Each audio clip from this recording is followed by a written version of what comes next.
terima kasih atas kesempatan yang diberikan kepada kelompok kami. Di sini saya sebagai moderator yang akan memandu jalannya diskusi kita pada siang hari ini. Pada presentasi siang hari ini saya buka dengan 3 sesi. Sesi pertama sesi perkenalan, sesi kedua dibuka dengan sesi pemaparan materi, sesi ketiga dilanjutkan dengan sesi diskusi atau sesi tanya jawab, serta dilanjutkan dengan pengambilan kesimpulan. Kepada pemateri saya persilakan waktu dan kesempatan. Baik, terima kasih atas waktu dan kesempatan yang diberikan kepada saya. Perkenalkan, nama saya Anian Ima. Di sini saya akan memaparkan materi dengan judul isu-isu positif dan negatif terkait bioteknologi terkini. Baik, yang pertama ada pengertian dan ruang lingkup bioteknologi terkini. Bioteknologi modern adalah cabang ilmu bioteknologi yang memanfaatkan teknologi dan prinsip ilmiah terkini, terutama bagi molekuler dan rekayasa genetika.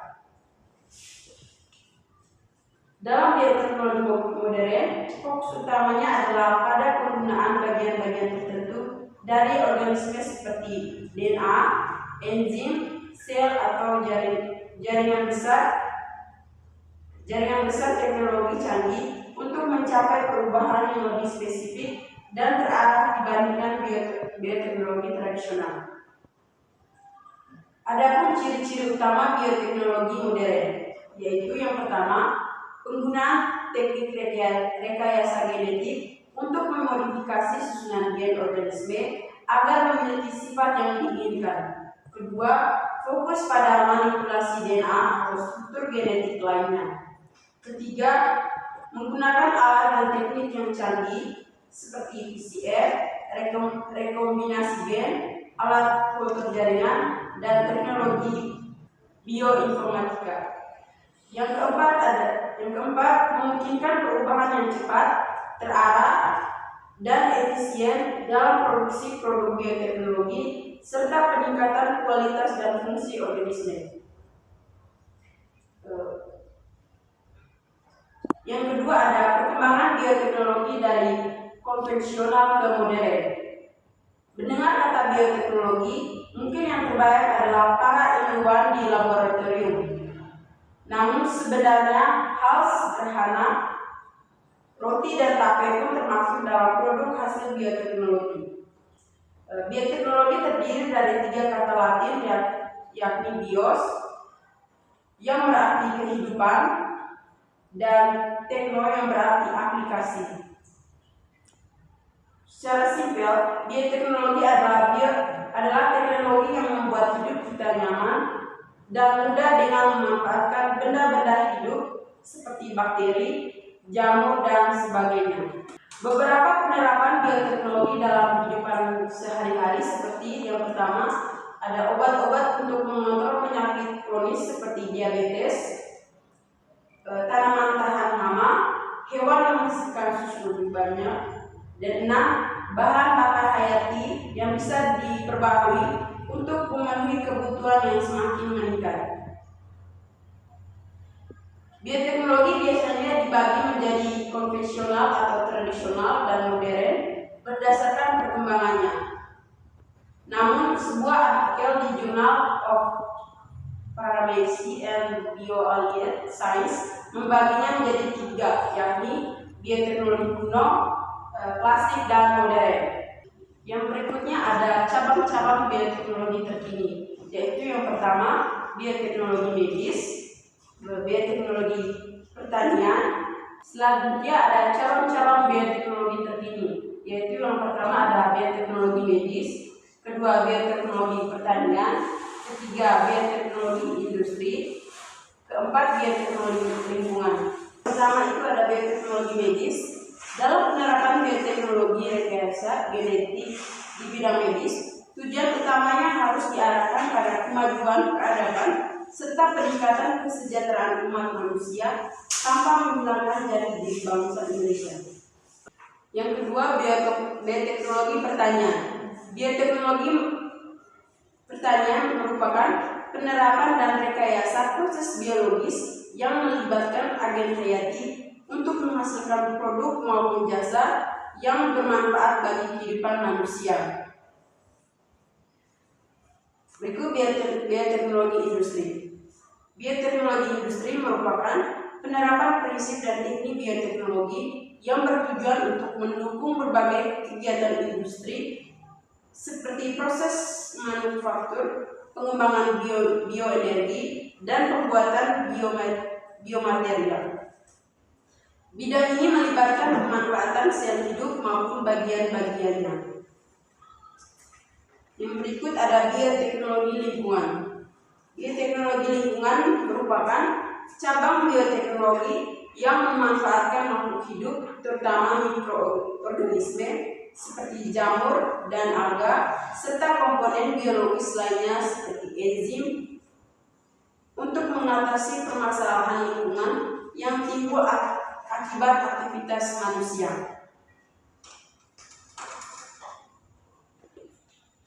Yang berikutnya ada isu positif bioteknologi di bidang kesehatan. Bioteknologi di bidang kesehatan memberikan kontribusi yang sangat besar dalam meningkatkan kualitas hidup manusia melalui pemanfaatan organisme hidup, sel maupun komponen biologis seperti DNA dan enzim. Bioteknologi mampu menghasilkan berbagai inovasi medis yang membantu pencegahan, diagnosis, dan pengobatan penyakit. Perkembangan bioteknologi modern dan penanganan penyakit yang sebelumnya sulit atau bahkan tidak dapat disembuhkan dengan metode konvensional. Salah satu penerapan bioteknologi yang paling signifikan adalah rekayasa genetik dalam produksi obat. Teknik ini memungkinkan penyisipan gen tertentu ke dalam mikroorganisme seperti bakteri atau ragi, sehingga organisme tersebut dapat menghasilkan protein terbaik yang dibutuhkan oleh manusia. Yang berikut ada isu negatif bioteknologi di bidang kesehatan. Meskipun bioteknologi memberikan banyak manfaat di bidang kesehatan, penerapannya juga menimbulkan berbagai isu negatif yang perlu mendapat perhatian serius. Perkembangan teknologi yang sangat besar seringkali tidak diimbangi dengan kesiapan regulasi, etika, dan pengawasan yang memadai. Oleh karena itu, penggunaan bioteknologi dalam dunia medis harus dilakukan secara hati-hati agar tidak menimbulkan dampak yang merugikan manusia maupun masyarakat secara luas. Adapun isu positif di bidang pertanian.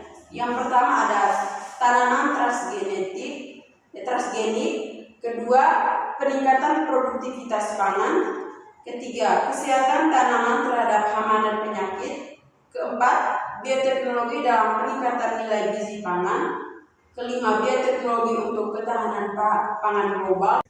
Adapun isu negatif bioteknologi di bidang pertanian, yaitu yang pertama dampak GMO terhadap keanekaragaman hayati. Penggunaan tanaman hasil rekayasa genetika atau GMO menimbulkan dampak tertentu terhadap keanekaragaman hayati yang perlu diperhatikan. Kedua ada resiko kesehatan konsumen produk transgenik. Konsumen produk transgenik atau GMO menimbulkan sejumlah resiko kesehatan yang masih menjadi bahan kajian dan perdebatan ilmiah. Yang ketiga ada ketergantungan petani terhadap perusahaan benih. Ketergantungan petani terhadap perusahaan benih menjadi salah satu isu penting dalam mengembangkan dan penggunaan benih hasil bioteknologi, khususnya benih transgenik. Benih jenis ini umumnya dilindungi oleh hak paten, sehingga petani tidak diperbolehkan menyimpan dan menggunakan kembali benih dari hasil panen sebelumnya. Keempat ada kontaminasi genetik pada tanaman lokal. Kontaminasi genetik pada tanaman lokal merupakan salah satu dampak yang dikhawatirkan dari pengembangan dan penanaman tanaman transgenik. Kontaminasi ini dapat terjadi melalui penyerbukan silang antara tanaman transgenik dan tanaman lokal atau liar yang memiliki kekerabatan genetik. Yang kelima ada penolakan sosial dan budaya terhadap GMO. Penolakan sosial dan budaya terhadap GMO merupakan salah satu tantangan dalam penerapan bioteknologi di bidang pertanian dan pangan. Sebagian masyarakat menolak GMO karena kurangnya pertanian dan kurangnya pemahaman dan mengenai proses dan dampak rekayasa genetik serta kekhawatiran terhadap keamanan pangan dan kesehatan. Adapun isu positif bioteknologi di bidang lingkungan. Yang pertama ada bioremediasi untuk pengolahan limbah. Bioremediasi merupakan salah satu penerapan bioteknologi yang dimanfaatkan untuk pengolahan limbah dan pencemaran lingkungan dengan menggunakan organisme hidup seperti bakteri, jamur atau tumbuhan. Yang kedua ada penggunaan mikroorganisme dalam pembersihan polusi.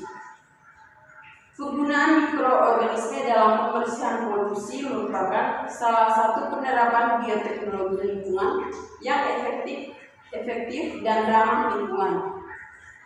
Yang ketiga, bioteknologi dalam pengolahan sampah organik. Bioteknologi berperan penting dalam pengolahan sampah organik melalui pemanfaatan mikroorganisme untuk menguraikan bahan-bahan organik menjadi produk yang lebih bermanfaat. Keempat, ada pengembangan bioenergi dan bahan bakar hayati. Pengembangan bioenergi dan bahan bakar hayati merupakan salah satu penerapan bioteknologi yang bertujuan untuk menyediakan sumber energi terbarukan dan ramah lingkungan. Kelima, ada kontribusi bioteknologi terhadap pembangunan berkelanjutan.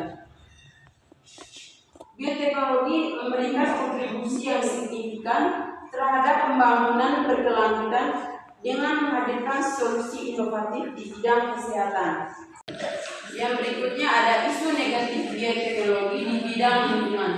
Yang pertama ada gangguan ekosistem akibat organisme rekayasa. Gangguan ekosistem akibat organisme hasil rekayasa genetik merupakan salah satu dampak yang perlu diwaspadai dalam penerapan bioteknologi. Kedua ada ketidakseimbangan rantai makanan. Ketidakseimbangan rantai makanan dapat terjadi akibat perubahan komposisi atau interaksi antara organisme dalam suatu ekosistem, termasuk yang dipengaruhi oleh penerapan bioteknologi. Adapun isu positif bioteknologi di bidang industri. Yang pertama ada produksi enzim industri.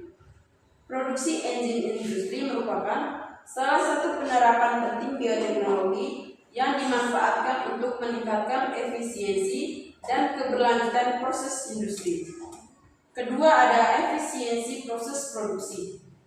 Efisiensi proses produksi merupakan salah satu manfaat utama penerapan bioteknologi dalam berbagai sektor industri.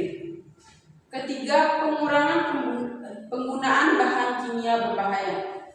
Pengurangan penggunaan bahan kimia berbahaya merupakan salah satu dampak positif penerapan bioteknologi dalam berbagai bidang, terutama industri dan pertanian. Keempat, bioplastik sebagai alternatif ramah lingkungan. Bioplastik merupakan salah satu inovasi bioteknologi yang dikembangkan sebagai alternatif ramah lingkungan untuk menggantikan plastik konvensional berbahan baku fosil.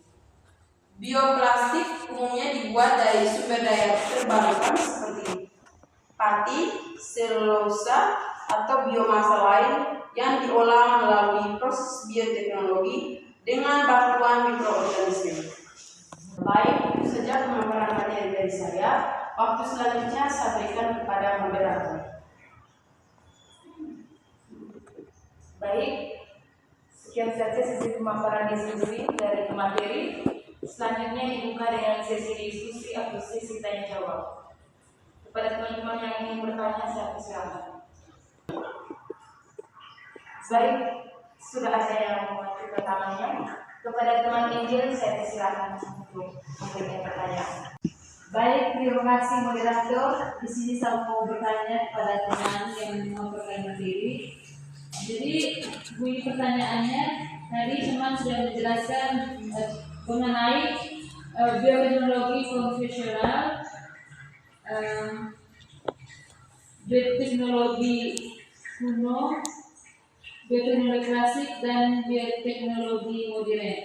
Di sini saya mau bertanya, jelaskan dari masing-masing bioteknologi itu dan berikan contohnya. Sekian dan terima kasih. Baik, terima kasih atas pertanyaannya. Tentunya pertanyaannya sangat bagus dan terkait dengan materi yang sudah dipaparkan. Waktu selanjutnya saya persilakan kepada teman Rani untuk memberikan jawaban terkait pertanyaan yang sudah diberikan oleh teman penanya. Baik, langsung saja. Di sini saya akan menjawab pertanyaan dari teman Angelina Ganur dengan bunyi pertanyaan menjelaskan pengertian dari bioteknologi konvensional dan modern, kuno dan klasik. Jadi yang pertama ada bioteknologi kuno, merupakan pemanfaatan makhluk hidup secara alami oleh manusia sejak zaman dulu tanpa pengetahuan ilmiah dan tanpa alat modern. Contohnya seperti pembuatan tape, pembuatan tempe, pembuatan dan terakhir pembuatan kicap. Yang berikut pengertian bioteknologi konvensional. Bioteknologi konvensional adalah pemanfaatan mikroorganisme atau makhluk hidup dengan cara sederhana, tetapi sudah dilakukan secara sadar dan terkontrol. Contohnya seperti pembuatan roti atau ragi, pembuatan yogurt, pembuatan keju, dan terakhir pembuatan cuka. Ketiga ada bioteknologi klasik. Pengertian dari bioteknologi klasik adalah bioteknologi yang menggunakan teknik konvensional yang lebih terarah seperti pemuliaan dan seleksi tanpa rekayasa genetik. Contohnya seperti persilangan padi unggul, pemuliaan sapi perah, ketiga pemilihan bibit tanaman unggul, serta kultur mikroba untuk produksi makanan. Terakhir ada bioteknologi modern. Bioteknologi modern adalah bioteknologi yang menggunakan teknologi canggih dengan rekayasa genetik dan teknik laboratorium modern. Contohnya seperti insulin buatan atau rekayasa genetika, tanaman transgenik atau jagung tahan hama. Ketiga ada bayi tabung, keempat ada cloning. Baik, itu saja jawaban dari saya. Waktu selanjutnya saya berikan kepada moderator. Baik, sekian saja jawaban yang dapat diberikan oleh materi. Waktu selanjutnya saya bertanya kepada penanya, apakah jawaban yang diberikan sudah pas atau masih ada sanggahan? Baik, terima kasih karena jawaban yang diberikan sudah dapat diterima. Waktu selanjutnya pada sesi diskusi ini saya tutup. Selanjutnya saya buka dengan sesi pengambilan kesimpulan. Kepada materi saya persilakan. Baik, di sini saya akan mengambil kesimpulan terkait materi yang sudah saya paparkan tadi.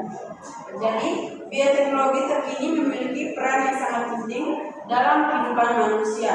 Dari sisi positif, bioteknologi membantu peningkatan kualitas hidup seperti menghasilkan obat-obatan, misalnya insulin, meningkatkan hasil dan kualitas pangan, serta membantu mengatasi masalah kesehatan dan lingkungan. Namun di sisi negatif, bioteknologi juga menimbulkan berbagai risiko seperti dampak terhadap lingkungan, masalah etika, serta kemungkinan penyalahgunaan teknologi. Contohnya adalah ketergantungan pada produk hasil rekayasa genetika, risiko terhadap keanekaragaman hayati, dan kekhawatiran sosial tentang manipulasi makhluk hidup.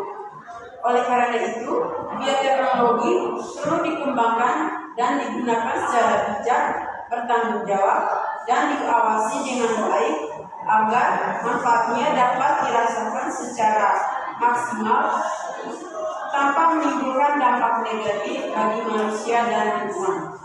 Baik, itu saja kesimpulan yang dapat saya ambil. Waktu selanjutnya saya berikan kepada moderator. Baik, untuk sesi pengambilan kesimpulan saya tutup. Demikian pula untuk sesi pemaparan materi kita juga telah selesai. Terima kasih atas partisipasi dari teman-teman. Selamat siang.